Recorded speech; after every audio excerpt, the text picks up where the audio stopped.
오늘 말씀은 조금 18장 전체를 하는 게 아니라 우리 8절까지 말씀만 보려고 합니다. 가만히 이 장수를 한번 계산해 보니까 조금 고난주간 부활절 맞게 이렇게 좀 계속 해나갈까. 물론 좀 남은 장수가 많습니다만 그런 생각도 들었는데, 오늘 기도회 내용인데 기도회 관련된 내용만 살펴보고 또 말씀의 내용이 기도에 관한 것이라 이 시간에 조금 기도하는 시간을 갖고자 제가 그렇게 마음을 먹었습니다. 그래서 우리가 오늘 1절에서 8절까지의 말씀만 살펴보고 또 말씀 붙들고 같이 우리가 기도하기를 원합니다. 우리가 읽은 내용은 불의한 재판장의 비유라고 그렇게 알려졌습니다. 이 불의한 재판장의 비유를 통해서 예수님께서 우리에게 전달해 주시고자 하는 핵심은 포기하지 말고 계속 기도해야 된다. 이것을 말씀해 주시기 위함이었습니다. 1절에 보면 항상 기도하고 낙심하지 말아야 할 것을 비유로 말씀하셨다. 그렇게 이야기합니다. 여기에서 항상 기도한다는 것은 언제나 기도한다는 의미보다는 지속적으로 반복적으로 기도를 되풀이하고 포기하지 말아야 한다는 그러한 의미를 가지고 있다는 것입니다. 그렇다고 한다 그러면 전제가 무엇입니까? 예수님도 기도하는 사람이 낙심하고 포기할 수 있는 가능성을 염두에 두셨다는 거예요.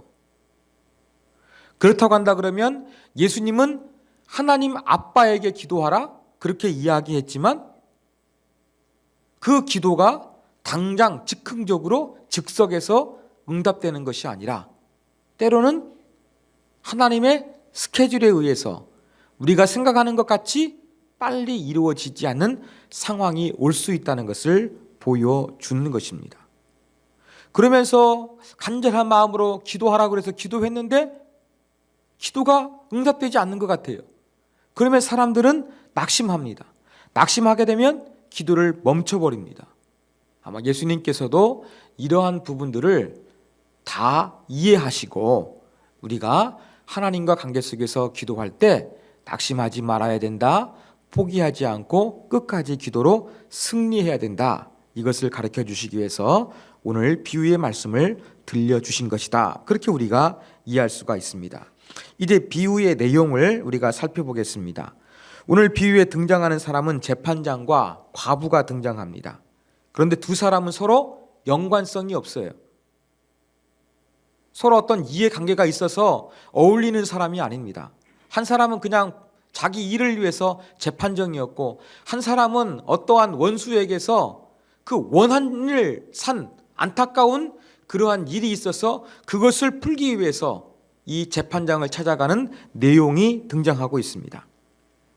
그러면 재판장은 어떠한 역할을 해야 되느냐? 구약 율법에 의하면요, 이 재판장들은 하나님을 두려워만 했으며 억압받는 약자들을 변호해야만 했습니다. 그런데 오늘 비유 속에 등장하는 재판장을 보십시오. 어떠한 모습입니까? 하나님을 두려워하지 않습니다. 또한 사람을 무시합니다. 그러면 이 재판을 내릴 때 뭔가 공의롭게 정의롭게 행하지 않는 사람이라는 것을 알 수가 있는 것입니다. 이 불의한 재판장, 즉 율법의 가르침을 따르지 않는 사람이었던 것입니다. 그런데 이 재판장에게 한 과부가 찾아왔습니다. 그러면서 자기의 그 문제를 이야기하죠. 자기를 힘들게 했던 원수가 있는데 이 사람에 대한 원한의 마음이 있는데 나의 한을 좀 풀어주십시오. 그렇게 이야기를 합니다. 4절에 보니까 들어주지를 않습니다. 그런데 이 과부는 뭐 합니까? 5절에 보니까 이 과부가 나를 번거롭게 하리니, 이 과부는 뭐 하는 겁니까? 자꾸 반복적으로 이 불의한 재판장을 찾아와서 내 원한 좀 들어주세요, 재판장님, 재판장님, 이것만 계속 요청하고 있는 거예요. 과부는 사회적인 약자였습니다. 여러분, 재판장이 자기의 원한을 들어주기 위해서는 손쉬운 방법은 무엇입니까? 뇌물을 주는 거예요. 그런데 이 과부는 사회적인 약자였고 가난했고 재판장에게 뇌물도 줄 돈이 없었습니다. 그래서 할 수 있는 거 바로 무엇입니까? 날마다 찾아가서 재판장한테 자기의 삶에 대해서 하소연하는 것밖에 없는 거예요. 이런 일을 계속 하다 보니까 이 재판장이 이러한 생각이 들어가는 겁니다. 야, 내가 이 여자 소원을 들어주지 않으면 계속 나를 찾아와가지고 귀찮게 할 텐데 이거 피곤한 일인데? 라고 하면서 그의 생각을 바꾸게 되는 것이죠.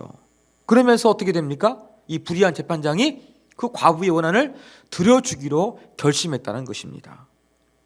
자, 이러한 내용을 통해서 예수님께서 6절 보니까 불의한 재판장이 말한 것을 들으라는 것입니다.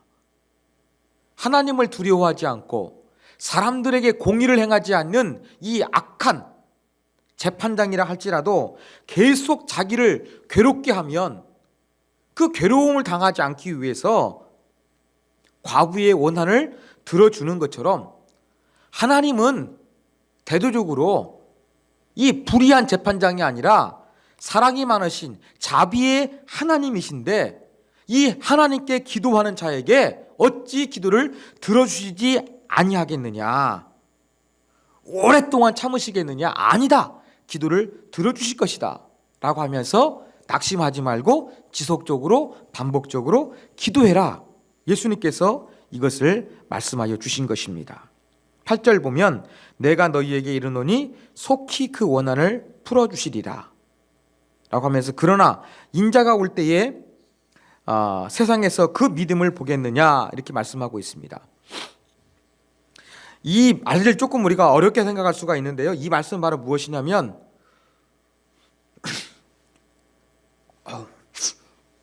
죄송합니다. 제가 요즘 비염 때문에 조금 설교하다가도 힘들 때가 좀 있습니다. 인자가 올 때에 세상에서 믿음을 발견할 수 있겠느냐 그러한 뜻이에요. 인자가 올 때의 세상에서 믿음을 본다. 보는 것은 발견하는 것이죠. 어떠한 믿음입니까? 하나님이 기도에 응답하실 줄 믿고서 끊임없이 포기하지 않고 지속적으로 기도하는 것. 이것을 발견할 수 있겠느냐? 경험하게 될 것이냐? 그 무슨 말입니까? 예수님이 다시 오실 때에 낙심하지 않고 끝까지 기도하는 사람을 발견할 수 있도록 너희가 기도하라. 이것이 바로 인자가 올 때 세상에서 믿음을 보겠느냐 이 말씀인 것입니다. 바로 예수님이 다시 오실 때에 낙심하지 않고 포기치 않고 이 끊임없는 믿음을 가지고 기도하는 사람을 발견하실 수 있도록 너희가 그러한 사람이 되어야 된다. 이것이 바로 예수님께서 하신 맨 마지막의 말씀의 의미인 것입니다. 제가 그래서 오늘 이 말씀을 보면서 그래 우리 교회가 이 말씀 붙들고 끈질기게 기도하자, 지속적으로 기도하자, 제가 그러한 생각이 들어서 물론 금요 기도회도 있습니다만 그래도 이 지속적인 기도, 반복적인 기도, 하나님이 응답하실 때까지 기도하는 것이 중요하기 때문에 우리가 오늘은 이 말씀 붙들고 기도하는데 다시 한번 힘을 보태자. 제가 그런 생각이 들어서 오늘은 여기까지만 강의를 하고 이제 9절부터 마지막 절은 다음 수요일에 강의를 하고 오늘은 들은 말씀 붙들고 우리가 기도하도록 하겠습니다. 예, 우리가 지난 시간에는 18장 1절부터 8절까지에 있는 그러한 그 불의한 재판장의 비유를 통해서 끈질긴 기도에 대해서 좀 집중적으로 우리가 살펴보고 또 다음 주에 있을 행사를 위해서 기도하는 시간을 가졌습니다. 오늘은 이제 9절부터 마지막 절까지 살펴보고 또 하나님 말씀을 통해서 우리가 새겨야 될 교훈을 받고자 합니다. 9절부터 14절까지는 여러분 잘 아시는 바리새인과 세리의 비유입니다. 우리가 어떤 마음을 가져야 될 것인가 이것을 가르쳐 주시기 위해서 바리새인과 세리의 비유를 예수님께서 말씀하여 주셨습니다. 비유에는 기도하러 성전에 올라간 두 사람을 언급합니다. 사람들은 언제나 성전에 올라가 기도할 수 있었지만 공식적인 기도 시간은 오전 9시 오후 3시였습니다. 이제 기도할 때에 바리새인의 기도하는 모습이 나옵니다. 서서 기도했는데 이것은 일반적인 기도의 모습이었습니다. 기도의 내용을 보십시오. 11절에 보면 어떠한 내용을 합니까? 나는 다른 사람들 토색 불이 간음하는 자들과 같지 않았다. 그리고 같이 기도하러 올라갔던 세리가 눈에 띄어다 봅니다. 이 세리와도 같은 삶을 살지 않아서 하나님께 감사하다. 그런 기도를 드리죠. 그 다음에 12절에도 보면은 뭘 이야기합니까? 일주일에 2번씩 금식하는 걸 이야기합니다. 원래 율법에 의하면 1년에 한 번 대속죄일에 금식하면 됐지만 경건한 바리새인들은 보다 경건하게 일주일에 2번씩 차원에서 금식을 하였던 것입니다. 그리고 또 한 가지 언급하는 것은 소득의 11조를 이야기합니다. 바리새인들은 아주 철저하게 11조를 하려고 했습니다. 경건했기 때문에 그렇습니다. 물건을 팔았을 때에 우리는 11조를 하지요. 그렇지만 이 경건한 바리새인들은 어느 정도였느냐? 구매에 11조까지 드렸어요. 저 사람이 나한테 물건을 팔았는데 저 사람이 11조를 하지 않을까 걱정을 해가지고 구매할 때 11조까지 하는 그러한 사람도 있었다고 합니다.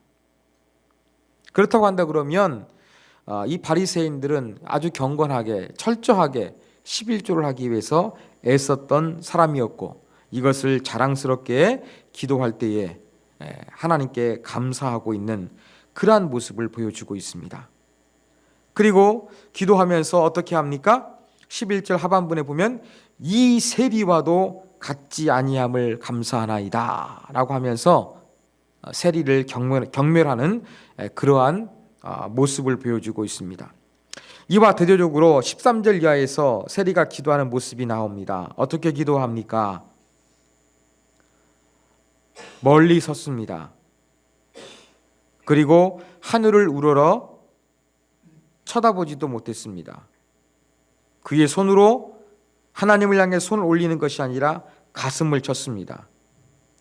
구약 성경에는 가슴을 쳤다는 얘기가 나오지 않고 신약 성경에는 2번 나오는데 가슴을 치는 것은 큰 애도나 비통함을 표현하는 방식이었죠. 그렇다고 한다 그러면 세리가 정말로 이 시간 기도하고 있으면서 가슴을 치는 것은 정말로 큰 애통과 비통함을 표현하는 것입니다. 무엇 때문이었습니까? 13절 하반절에 보면 하나님이여 불쌍히 여기소서 나는 죄인이로소이다. 불쌍히 여겨달라. 자기의 죄를 덮어달라는 의미입니다. 직역을 하게 되면 내 죄를 덮어주십시오. 즉 용서해달라는 그러한 속죄죄와 같은 그러한 모습을 보여주고 있는 것입니다. 여기서 보면 바리새인과 세리의 기도 가운데 주어가 다릅니다. 바리새인의 기도는 주어가 나였습니다. 자기가 하나님 앞에서 무엇을 하였는가 이야기를 하지요. 그렇지만 세리는 주어가 하나님이었습니다. 하나님께서 자기를 용서해 주시고 자비와 긍휼을 베풀어 주셔야 된다. 이러한 내용으로 기도했던 것을 우리가 알 수가 있습니다. 자, 이렇게 기도를 했는데 비유 가운데 예수님께서 14절에 말씀하셨죠. 내가 너희에게 이르노니 바리새인이 아니고 이 사람이 의롭다 하심을 받고 그의 집으로 내려갔느니라. 기도 응답을 누가 받았다고 이야기하고 있습니까? 경건했던 바리새인이 아니라 죄인의 대명사였던 세리가 응답을 받았다. 그렇게 예수님께서 말씀하고 있습니다. 여러분, 성전에서 바리새인들은 당당할 수밖에 없었습니다. 제가 느헤미야 강의하면서 이번 주에 말씀드렸던 것처럼 영적 리빌딩, 부흥이 일어났을 때 이스라엘 백성들은 이제 절기를 지키고 성전의 기능 회복을 위해서 11조를 드리고 첫 열매를 드리고 초태생을 드리고 성전에서 필요한 것들을 공급하겠다. 그렇게 하지 않았습니까? 자원해서 성전세도 드리겠다. 이러한 부분들을 이야기했습니다. 그렇다고 한다 그러면 바리새인은 지금 11조를 한다는 것은 무엇이냐? 이 성전의 관점에서 볼 때에는 상당히 성전의 유익을 가져다 주는 그러한 사람이었습니다. 그런데 세리는 어떠한 사람이었습니까? 노마의 앞잡이였습니다. 이스라엘 백성들이 싫어했던 이방 민족인 노마를 위해서 책임을 걷어들이되 법적인 것만 징수하는 것이 아니라 자기의 이득을 위해서 많은 폭리를 취했던 사람이 세리였습니다. 바로 이러한 모습을 가진, 그래서 세리는 성전에서는 별로 도움이 안 되는 그러한 사람이었습니다. 그렇지만 어떤 내가 무엇을 많이 했다고 자랑하는 것이 아니라 기도 가운데 정말 중요한 것은 무엇입니까? 하나님 앞에서 겸손하는 것입니다. 기도는 하나님 앞에서 내가 어떤 행동, 의로운 행동을 내세우는 것이 아니라 나의 연약함과 죄를 고백하며 하나님의 자비와 은혜를 구하는 것임을 여기에서 우리가 배울 수 있고, 또 우리의 삶이 되어야 함을 예수님께서 그렇게 비유로 말씀하여 주신 것입니다. 자, 그 다음 이어지는 15절부터 17절까지의 내용은 누가 하나님의 나라에 들어갈 수 있느냐, 이러한 주제에 대해서 말씀을 하셨습니다. 사람들은 예수님께 만져주심을 바라고 자기 자녀의 어린아이들을 데리고 왔습니다. 왜 아이를 그렇게 만져주심을 바라고 데려왔을까? 이것은 유대 문화와 관련이 깊은 것으로 보입니다. 속죄일 저녁에는 장로들이나 아니면 율법 학자들에게 아이들에게 기도를 받게 하기 위해서 데려오는 관습이 있었다고 합니다. 이러한 관습을 그 유명한 예수 그리스도의 가르침, 또 놀라운 능력을 행하시니까 이러한 예수님에게 자기의 자녀의 만져주시는 이 축복 기도를 바라면서 아마 아이를 데려온 것으로 보입니다. 근데 제자들의 반응 어떠했습니까? 아이들은 별로 가치가 없었고, 예수님 그렇지 않아도 너무나 바빠가지고 힘들고 어렵고 밥 먹을 시간도 없을 때도 많이 있는데 귀찮으니까 오히려 이 아이를 데려온 사람들을 제자들은 꾸짖었습니다. 근데 예수님은 반대였습니다. 오히려 그 어린아이와 같은 어린아이가 자기에게 오는 것을 용납하라고 하면서 하나님 나라를 언급하고 계시죠. 바로 하나님의 나라에 누가 들어갈 수 있느냐? 바로 이 바리새인처럼 자기의 의롭다는 것, 자기의 행위를 자랑하는 사람이 아니라 어린아이와 같이 순수한 자, 전심으로 하나님의 말씀을 받아들이는 이러한 자가 하나님 나라에 들어갈 수 있다는 것을 말씀하여 주셨습니다. 여러분, 어린아이들의 태도와 어른들의 태도의 차이점이 무엇입니까? 어른들은 순수하게 받아들이지 않아요. 전적으로 받아들이지 않아요. 의심을 하고 계산을 하죠. 그렇지만 아이들은 그렇지 않습니다. 어른처럼 내게 이득이 될까 안 될까? 숨은 의도가 있을까? 이런 거 계산하지 않고 순수하게 받아들이는 것입니다. 바로 하나님 나라에 적합한 사람은 누구냐? 이 어린 아이들과 같이 어떠한 하나님의 말씀을 순수하고 전심으로 받아들이는 이러한 자가 하나님 나라에 들어갈 수 있다는 것을 예수님께서 말씀하여 주셨습니다. 자, 이번에는 반대입니다. 어린아이를 통해서 누가 하나님 나라에 들어갈 수 있느냐를 말씀해 주셨는데, 이제 18절 이하에 나오는 그러한 관원과의 대화를 통해 가지고는 누가 하나님 나라에 들어가지 못하느냐, 이 부분을 말씀하여 주셨습니다. 18절 보면 어떤 관리라고 되어 있습니다.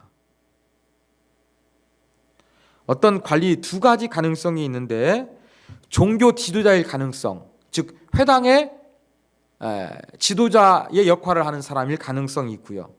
또 한 가지는 정치적인 지도자, 사내들인 회원일 가능성도 있을 수 있습니다.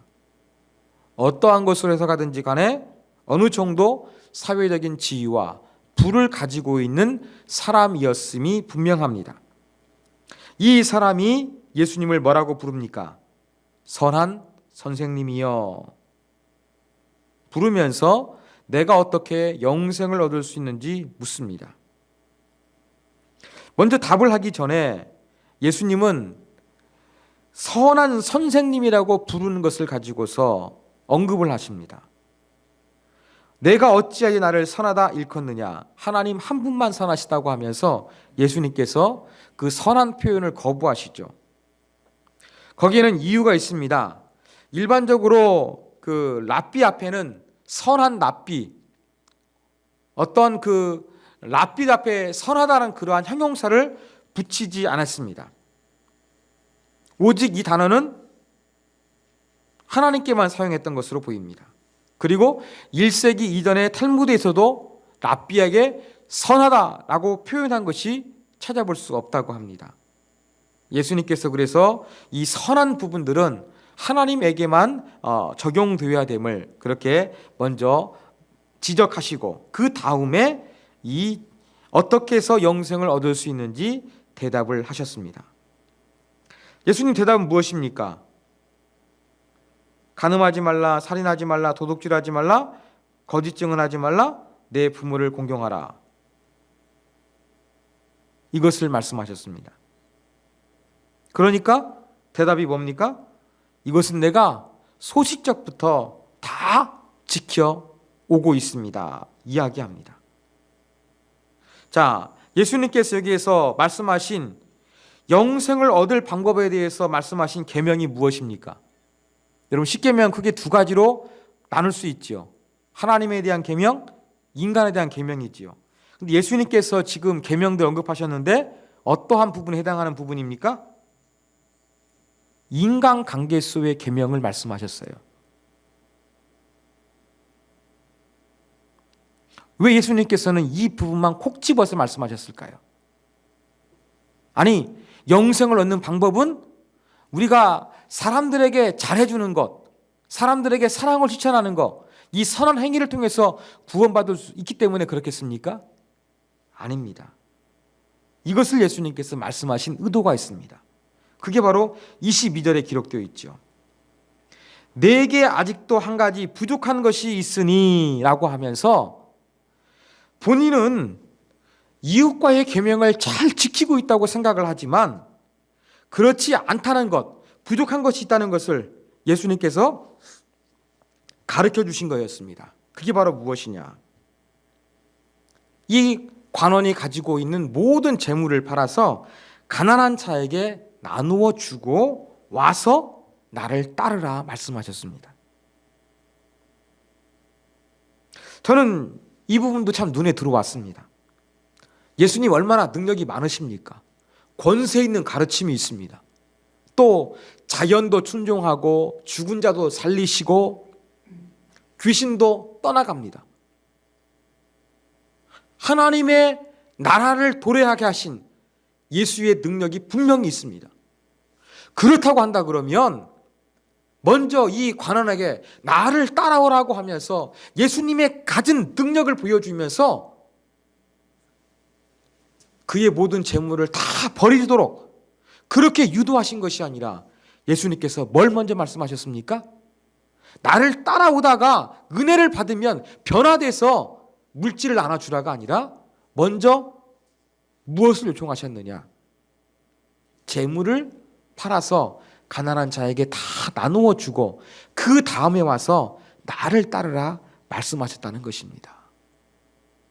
즉 예수님을 따른다는 것은 그만큼 결단이 있다는 것을, 결단이 서야 한다는 것을 예수님께서 보여주신 것입니다. 그러면 예수님의 말씀은 경제활동을 금하고 있는 재산을 전부 다 털어 없애야 한다는 것이냐? 그렇지 않습니다. 바로 예수님께서 이러한 말씀을 하신 이유는 하나님이냐 돈이냐, 물질이냐 주님을 따르는 것이냐, 이 우선순위가 무엇을 차지하고 있는가, 그 마음에 중심을 살피시는 예수님께서 아시기 때문에 그 마음에 이 재물에 대한 깊은 애착심, 집착, 이런 부분들을 아시고 예수님께서 이러한 부분에 대한 우선순위가 바뀌어야 할 것을 가르쳐 주시기 위해서 이 말씀을 하신 거였습니다. 그러자 반응도 어떻게 나타납니까? 큰 부자이니까 여기에 대해서 심히 근심했다, 이렇게 표현하고 있습니다. 그러니까 이런 어느 관리와 예수님의 대화를 듣고 나면서 주변 사람들이 깜짝 놀랄 수밖에 없었을 것입니다. 왜 그러느냐? 예수님께서는 이 재물 있는 이 부자가 하나님 나라에 들어가기가 얼마나 어려운지를 말씀해 주신 거예요. 여러분, 낙타가 바늘귀로 들어가는 거 불가능합니다. 근데 이 낙타가 바늘귀에 들어가는 것보다 더 어려운 것이 부자가 하나님 나라에 들어가는 거예요. 아니, 우리가 볼 때에 그 낙타가 바늘귀에 들어가는 것도 불가능한데 부자가 하나님 나라에 들어가는 것도 그것보다 더 큰 불가능이다, 이렇게 강조해서 예수님께서 말씀하셨습니다. 이 얘기 듣고 나니까 주변 사람들은 깜짝 놀랐던 거예요. 그래서 묻는 말이 무엇입니까? 26절. 그러면 누가 구원 얻을 수가 있겠습니까? 이 질문에 먼저 선행되어 있는 것이 있습니다. 무엇이냐? 바로 전에 말씀드린 대로 구약적인 축복관입니다. 물질관입니다. 하나님께서 그 족장들에게 복을 주셨던 것처럼 하나님을 잘 믿으면 하나님께서 복을 주신다는 그러한 생각을 유대인들은 가지고 있었는데, 그래서 부자들은 하나님께 은총을 입은 자, 하나님의 은혜를 입은 자로서 많은 것들을 소유했다고 알고 있는데, 하나님의 은혜를 받고 있는 사인으로서 많은 부유를 소유한 사람이 하나님 나라에 들어가지 못한다고 한다면 과연 하나님 나라에 들어갈 자는 누구냐? 자기들이 볼 때는 아무도 없다는 것이죠. 그래서 깜짝 놀래가지고 이러한 26절과 같은 반응을 했던 것입니다. 이에 대한 예수님의 답변 27절, 유명한 말씀이죠. 무릇 사람이 할 수 없는 것을 하나님은 하실 수 있느니라. 이건 두 가지 의미가 있는 것 같습니다. 하나님 나라에 들어가는 건 인간의 힘이 아니라 하나님의 은혜로만 가능하다는 것도 내포하고 있고요. 이렇게 부자가 바늘귀에 들어가는 것보다 하나님 나라에 들어가기가 어렵다고 한다 그러면 거의 불가능하지만 하나님의 능력에 의해서 사람은 변할 수 있고 그래서 영생을 얻을 수 있다. 이러한 의미도 내포되었다고 우리가 볼 수가 있습니다. 그러자 베드로가 우리는 모든 것을 버리고 예수님을 따랐습니다. 재산을 포기하고 따랐다는 것을 이야기하고 있죠. 그러면서 예수님 뭐라고 말씀하십니까? 재산을 포기하고 예수를 따르는 자에게 두 가지 약속하셨죠. 이 땅에서 받을 복이 있다는 것과 또 내세에 받을 영생의 복이 있다는 것, 이 두 가지를 말씀하여 주셨습니다.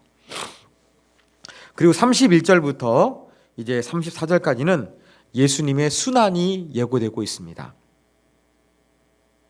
누가복음에서는요, 예수님께서 이제 십자가에 죽으실 것이 예고가 되는데 무려 6번 예고가 이루어집니다. 그런데 오늘 이 누가복음 18장에서 기록된 순환 예고가 6번째 마지막 예고입니다. 왜 이때 예수님의 순환 예고가 기록되었을까? 한번 생각해 볼 필요성도 있습니다. 지금까지 살펴봤던 것처럼 지금 부자 관리는 재물을 포기하지 못해가지고 예수님을 따르지 못하고 있어요. 그런데 예수님은 하나님의 나라를 위해서 자기의 생명을 바치신 분으로 대조하기 위해서 그 다음에 이러한 예수님의 순환이 기록되어 있는 것으로 보입니다. 이제 말씀에 기록된 대로 예수님께서 이제 순환을 받을 것을 구체적으로 31절, 32절, 33절 이렇게 말씀하여 주셨습니다. 이렇게 말씀해 주셨는데 34절에 보니까 제자들의 반응, 깨닫지 못했습니다. 하나도 깨닫지 못하였으니, 또 34절 끝에 보면은 이르신 바를 알지 못하였으니, 이중적인 표현으로 제자들이 전혀 이 순환당하는 예수님에 대한 것을 깨닫지 못했음을 강조하고 있습니다. 아마 왜냐하면 유대인들의 메시아관에 의하면 고난당하는 메시아는 상상할 수가 없었기 때문에 받아들일 수가 없었던 것으로 그렇게 보이는 것입니다. 자, 이러한 순환예고에 이어서 이제 예수님께서 예루살렘을 향하고 계셨는데 여리고 가까이 오셨을 때에 그러한 사건을 언급하고 있습니다. 바로 맹인의 시력을 회복시켜 주신 그러한 사건입니다. 이 마가복음에서는 이 맹인이 누구냐, 바디메오라는 것을 이야기하고 있는데 누가나 마태는 그의 이름을 언급하고 있지는 않습니다. 자, 이 맹인은 길가에 앉아서 구걸을 했습니다. 여러분, 맹인이나 저른바리는 당시에 이렇게 신체가 불편해가지고 정상적으로 일할 수가 없으니까 이렇게 여리고와 같은 휴양도시, 많은 사람들이 왕래하는 곳에 이렇게 앉아가지고 구걸하면서 살아가는 것이 생계의 수단이었습니다. 이때 예수님께서 지나간다는 이야기를 듣고서 이 맹인이 예수님께 소리쳐 이야기하죠. 먼저 막 예수님 지나가다 보니까 예수님 인기가 있으니까 많은 사람들이 이구동성으로 따라가지 않겠습니까? 맹인이 물었습니다. 이게 무슨 일이냐? 그러니까 사람들이 이야기하기를 나사렛 예수께서 지나가신다, 이렇게 이야기합니다. 근데 33절 이 이야기를 듣고서 맹인은 뭐라고 외칩니까? 나사렛 예수요? 아니에요. 다윗의 자손 예수요. 누가복음에서 예수님을 다윗의 자손으로 처음 불리우고 있습니다. 사람들은 예수님께서 어디에서 탄생하셨는가, 이 지역을 관심 있게 보면서 나사렛 예수라고 하고 있는데, 지금 이 맹인은 아마 예수님에 대한 소문은 그 전에 들었겠죠. 그러면서 예수님을 신앙적으로 다윗의 자손 예수라고 고백하고 있는 그러한 부분이 보이면서 앞에서 살펴봤던 어떤 세리와 같이 나를 불쌍히 여기소서, 그렇게 소리쳐서 어떠한 자기의 그 질병을 치유해 주시기를 호소했습니다. 그래서 사람들이 이 맹인을 꾸짖었습니다. 왜 꾸짖었을까요? 신명기 28장 28절에 보면은요, 이 시각장애를 죄의 결과로 간주하는데 이것을 일반화했던 것으로 보입니다. 그래서 앞을 보지 못하게 되는 이유가 무엇이냐? 하나님께 죄를 졌다. 죄의 결과로 앞을 못 보는 맹인이 되었으니까 너는 죄인이니까 소리 지를 자격도 없다. 사람들이 이렇게 면박을 줬던 것입니다. 이러한 면박에도 맹인은 어떠합니까? 더욱더 간절한 마음으로 크게 소리 질러서 다윗의 자손 예수여 나를 불쌍히 여기소서, 그렇게 간청하고 있는 것이죠. 그래서 예수님 앞으로 불려가게 되고, 소원이 무엇인지 이야기할 때에 눈을 떠서 보는 것이라고 하니까 믿음이 너를 보게 했다라고 하면서 그가 하나님께 영광을 돌리며 찬양하며 떠나게 되는 그러한 내용으로 이제 누가복음 18장이 끝이 나고 있습니다. 자, 이런 내용을 통해서 우리가 배울 수 있는 두 가지 영적인 교훈점을 한번 생각해 보도록 하겠습니다. 여러분, 우리의 신앙은 철저하게 다른 사람과 비교하기보다는 나 자신과 내 삶을 성찰하면서 하나님과 관계를 깊이 있게 맺어가야 한다는 사실을 우리가 분명히 기억해야 되겠습니다. 오늘 예수님 비유로 말씀하신 바리새인과 세리의 기도를 보십시오. 자신을 의롭다고 하는 이 바리새인, 자기 자신을 죄인으로 여기는 이 세리, 예수님께서 말씀하여 주셨습니다. 다른 사람과 비교하다 보니까 어떤 일이 벌어지느냐? 바리새인에게는 남들이 하지 않는 것을 내가 하는 것이 점점점 부각되는 거예요. 그래서 나를 이렇게 만들어주신 하나님, 다른 사람과 같지 않게 더 의롭고 더 범죄하는 모습으로 살아가게 하신 하나님께 감사한다고 이야기를 하고 있는 거예요. 그의 감사는 틀리지 않았어요. 그렇지만 그의 근저 가운데 있는 것은 뭐냐면 다른 사람보다는 내가 낫다. 늘 이러한 비교 의식이 이 바리새인에게는 깔려 있었던 것이었습니다. 여러분, 이렇게 다른 사람보다 내가 뭔가 잘하는 것을 붙들고 있다 보면은 우리는 하나님 앞에서 겸허한 자세를 갖기가 쉽지 않아요. 왜 그렇습니까? 남들은 하지 않는데 내가 특별히 더하는 모습이 부각되어져서 나는 이 정도의 신앙이야, 이러한 나를 하나님께서 인정해 주시겠지라는 그러한 생각이 들어가기 때문에 그렇습니다. 그렇다고 한다 그러면 하나님 앞에 어떤 회개하고 엎드리고 도움을 청할 것보다 내가 하나님을 위해서 이렇게 살아갑니다라고 하면서 내세울 것이 많아지게 되는 거예요. 그래서 기도하다 보면은 신앙생활이 자비를 구하는 것보다 하나님 앞에서 떳떳함, 어떤 자기 의로 가득 차기가 쉽다는 것을 우리가 기억해야 되겠습니다. 많은 경우에 있어서 제가 볼 때에 이러한 범죄에 빠지는 경우가 참 많이 있습니다. 어떤 분은 예배를 잘 드리면은 다른 사람들이 예배를 더 잘 드렸으면 합니다. 어떤 사람은 막 기도하러 자리에 오다 보면은 우리 교인들이 좀 기도했으면 좋겠는데 기도하지 않는다고 하면서 약간은 그러한 시각을 가지고 이야기하는 사람도 있는 것 같습니다. 어떠한 사람은 봉사하기 위해서 만사 지켜주고 찾아옵니다. 그런데 교회 가까이 오는 사람, 나보다 시간적인 여유가 많은 사람 같은 사람이 보이지 않습니다.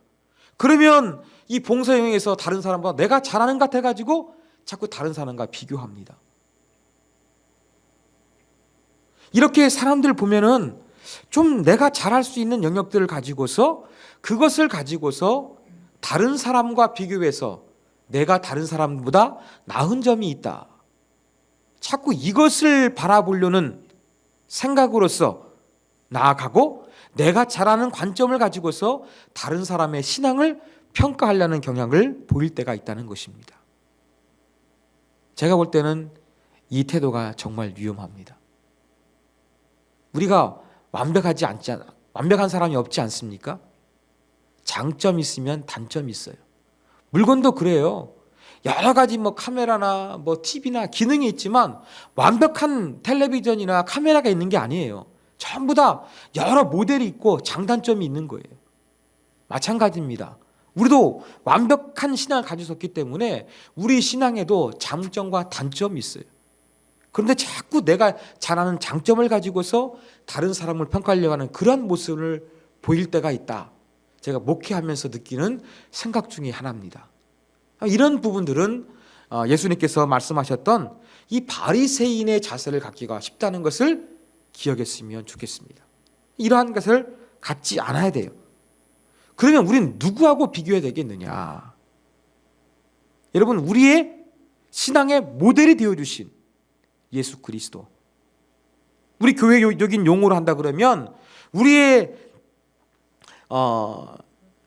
삶과 정신을 어떻게 살아야 할 것인가 보여주신 예수의 삶과 정신을 따라서 내가 어떻게 살고 있느냐, 이 기준으로 이것을 평가해야 되지 자꾸 우리 주변 사람들보다 잘하는 것으로 비교해서는 안 된다는 거 우리가 기억했으면 좋겠습니다. 나의 비교 대상은 누구냐? 성경의 위대한 인물들, 궁극적으로는 예수 그리스도. 그분을 모델로 해서 내 신앙을 비교해야 되지 내 주변 사람이 돼서는 안 된다. 그 예수를 바라보면서 내 부족했던 부분들을 채워가는 이러한 영적인 성장과 성숙을 향해서 나아가려는 그러한 자세를 갖는 것이 중요하다.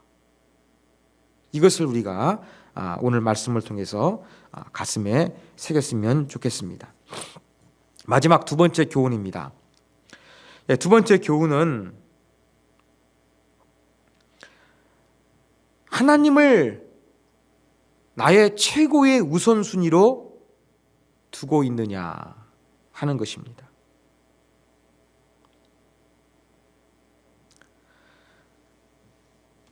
오늘 하나님 나라로부터 들어갈 수 없는 자, 하나님 나라에 들어갈 수 있는 자는 어린아이와 같이 순수하고 전적으로 예수의 말씀을 수용하는 사람, 그리고 하나님 나라에 들어갈 수 없는 사람은 예수의 가르침과 따르는 것보다 물질을 사랑하는 것, 이걸 말씀해 주시지 않았습니까? 이러한 말씀을 통해 가지고 예수님께서 나타내신 것이 무엇이냐? 하나님을 얼마나 신뢰하고 하나님 말씀대로 살아가는 것이 중요한가? 여기에 대해서 예수님께서 분명하게 결단하라고 그렇게 이 부자 관원에게 말씀하여 주셨다는 것을 기억해야 되겠습니다. 여러분, 하나님을 신뢰한다 그러면 물질도 그 외의 모든 것들을 전부 다 내려놓을 수 있는 결단, 내게 있어서 정말로 예수 그리스도가 정말로 소중합니다. 이 결단이 있어야 된다는 거예요. 이러한 결단을 가지고 오늘 예수님 말씀 가운데 하나님 나라는 어린 아이와 같이 순수해야 되지 않겠습니까? 정말로 순수한 마음으로서 하나님 말씀을 따르는 각오가 되어 있는 것이 중요합니다. 이것은 내가 지킬 수 있어. 이건 내가 지킬 수 없어. 어떤 개인적인 취사 선택을 가지고서 하나님 말씀을 믿고 안 믿고 이렇게 재단하는 것이 아니라 무조건적으로 이 하나님께 최우선순위를 두고 그분의 말씀을 순수하게 따르기 위한 이 마음의 자세, 이것이 정말로 중요하다는 것을 우리가 기억해야 되겠습니다. 또 한 가지 참고적으로 오늘 18장 가운데서 예수님의 관심사가 드러나고 있습니다.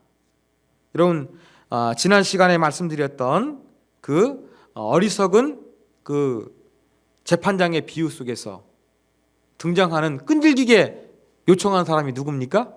과부가 등장하지요. 그 다음에 9절부터 바리새인과 세리에서 세리가 등장하지요. 그 다음에 어린아이를 데려오지 않습니까? 아이가 등장합니다. 이렇게 과부, 세리, 어린아이, 당시의 인격체로서 대접받지 못했던 이러한 사람들을 예수님께서 언급하시면서 이러한 사회적인 약자들에 대한 관심을 말씀하셨습니다. 또 부자에게도 이러한 약자들을 위해서 내 가지고 있는 것들을 나누어 주라고 말씀하셨습니다. 여러분, 우리의 신앙은 철저하게 어떻게 되느냐?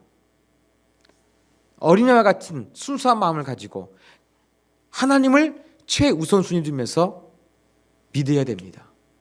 그리고 하나님만 잘 믿는 것이 아니라 우리 주변에 연약하고 힘든 사람들을 잘 돌보면서 우리가 사랑하면서 섬겨나가는 것이 중요하다는 것을 우리가 가슴에 새기고 우리의 신앙, 어린아이와 같이 하나님 말씀에 대해서 순수하고 또 우리 주변에 있는 부분들을 예수님의 사랑으로서 섬기고 사랑할 수 있는 우리 모두가 되기를 원합니다.